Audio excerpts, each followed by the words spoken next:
Assalamualaikum warahmatullahi wabarakatuh. Berjumpa kembali dalam kelas talent online literasi. Hari ini masih dengan Bu Heni, kita akan belajar yang berbeda dari kemarin. Apa itu? Cara mendongeng, ya. Nah, sebelum kita mulai pelajarannya, mari membaca basmalah bersama-sama terlebih dahulu.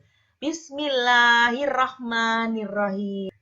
Baik anak-anak, simak baik-baik video ini. Bu ini akan menjelaskan mengenai cara mendongeng ya. Sebelum kita membahas tentang dongeng itu sendiri atau caranya, kita mulai dari pengertian dari mendongeng. Apa itu mendongeng? Mendongeng adalah menceritakan tentang sesuatu dongeng atau sebuah dongeng, yaitu kisah yang tidak benar-benar terjadi. Kebanyakan dari dongeng tersebut terkandung nasihat yang baik dan mendidik bagi anak-anak.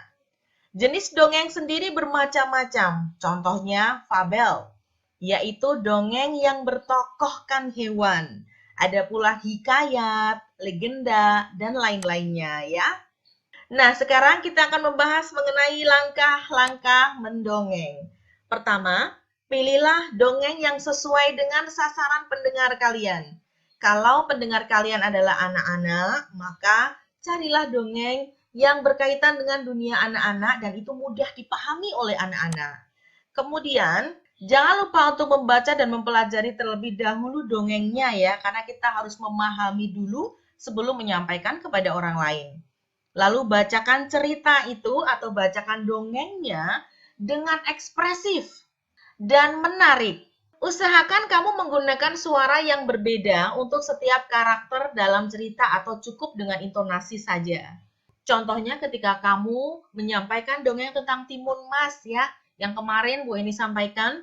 Ketika kamu berperan sebagai Timun Mas, maka kamu menggunakan suara anak yang cantik, lembut, dan bagus sekali. Sedangkan ketika memerankan Mbok Srini, kamu bisa menggunakan suara orang tua. Nah, seperti ini ya suara orang tua. Ketika kamu menceritakan tentang raksasanya, maka gunakan suara yang berat dan menakutkan. Jadi kamu boleh pakai suara dalam atau suara perut kamu. Kemudian, gunakanlah efek drama seperti tertawa, merengek, berbisik, sedih, atau efek suara yang lainnya. Kalau tertawa ya kamu harus tertawa betulan, kalau merengek ya juga harus menunjukkan ekspresi merengek. Berbisik ya kamu harus menunjukkan sikap kamu berbisik bagaimana, karena itu akan mempengaruhi penjiwaan kamu. Tambahkan gerakan bahasa tubuh. Ini penting sekali. Untuk bisa dipahami oleh pendengar, gunakanlah bahasa tubuhmu untuk membantu pendengar memahami dongeng yang kamu sampaikan, ya. Ketika membacakan cerita, tunjukkanlah halaman depannya. Nah, kalau kamu sedang menyajikan cerita dari sebuah buku, tunjukkan cover depan buku itu. Lalu sebutkan judulnya, kemudian sebutkan buku tersebut bercerita tentang apa. Dan jangan lupa sebutkan pengarang buku dan penggambarnya. Lalu tunjukkanlah kata-kata yang dibaca dengan jari agar membantu anak untuk membayangkannya di dalam otak. Kalau dongeng itu ternyata adalah hasil karya kamu sendiri, kamu tidak perlu menyebutkan siapa pembuatnya, cukup kamu sampaikan saja dongeng itu tidak apa-apa. Kemudian, untuk membuat suasana menjadi hidup, ajukan pertanyaan-pertanyaan seputar ceritanya ya. Jadi antara pendongeng dan pendengar atau penyimak itu harus ada interaksi. Pancing dengan beberapa pertanyaan yang berkaitan dengan dongeng itu. Misalnya, apa yang akan terjadi menurut kamu? Ini apa? Itu apa? Kira-kira akan seperti apa ya si kancil? Nah, gitu boleh ya. Jadi dengan menanyakan sesuatu yang berkaitan dengan ceritanya. Dan yang terakhir, mengakhiri dongeng dengan cara yang benar. Cara yang benar bagaimana? Sampaikanlah pesan moralnya. Sampaikanlah pesan moralnya. Sekali lagi, pesan moral itu adalah nasihat yang diberikan oleh pendongeng atau cerita kepada pendengar. Misalnya, kalau cerita Malin Kundang berarti pesan moralnya harus berbakti kepada orang tua. Atau kamu bisa mengaitkan dengan dalil-dalil di Al-Quran dan hadis, kamu kaitkan dengan pesan moralnya, itu jauh lebih bagus.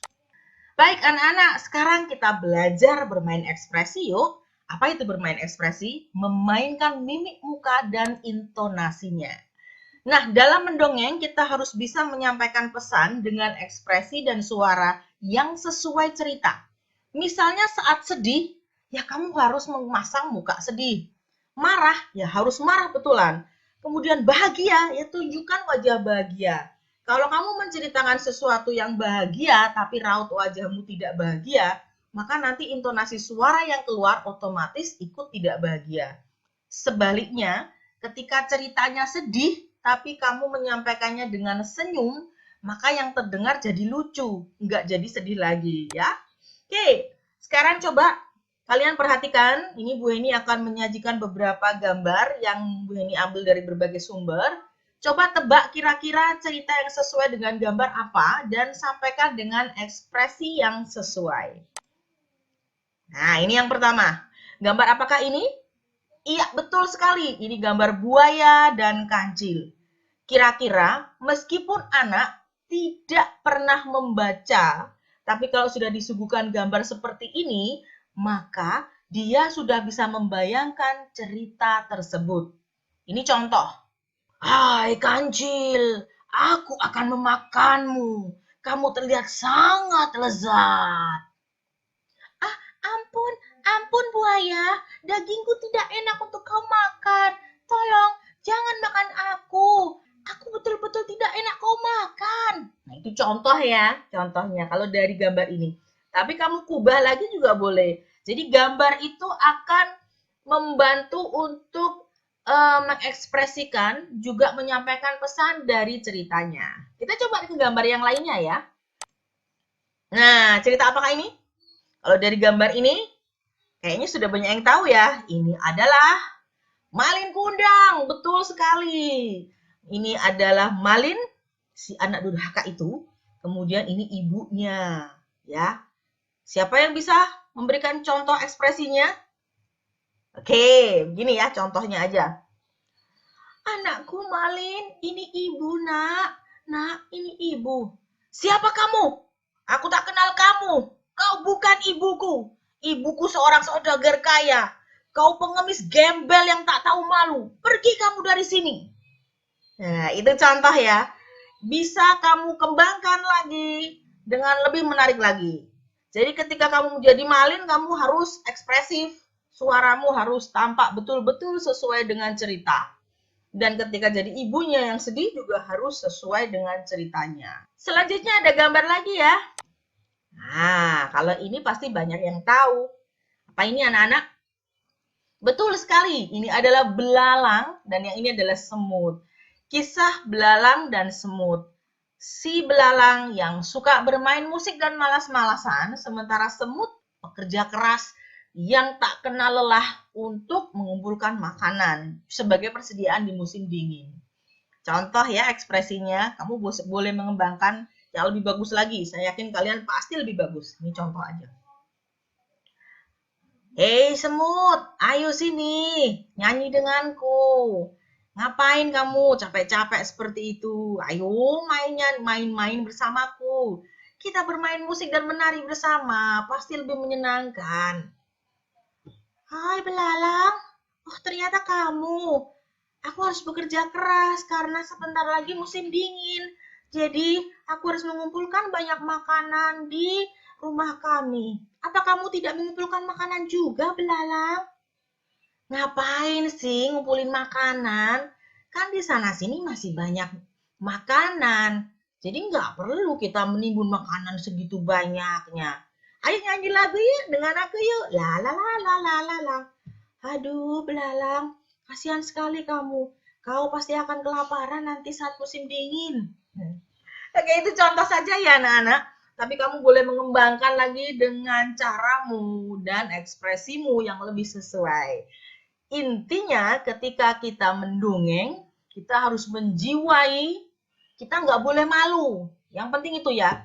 Kadang-kadang orang itu untuk berakting, dongeng itu juga berakting juga ya. Karena kita memerankan tokoh dari dongeng itu. Ketika kita menyampaikan ke orang lain, biasanya kita berperang dengan rasa malu kita. Nah, itu yang harus kita lawan. Jadi, jangan malu, pahami cerita, ekspresikan dengan lepas sesuai dengan ceritanya, dan lalu jangan lupa kasih pesan moral. Oke, sampai di sini dulu pembelajaran talent hari ini. Tetap semangat belajar dan berkarya. Terima kasih. Jangan lupa klik like, subscribe, tombol lonceng. Bye-bye. Assalamualaikum warahmatullahi wabarakatuh.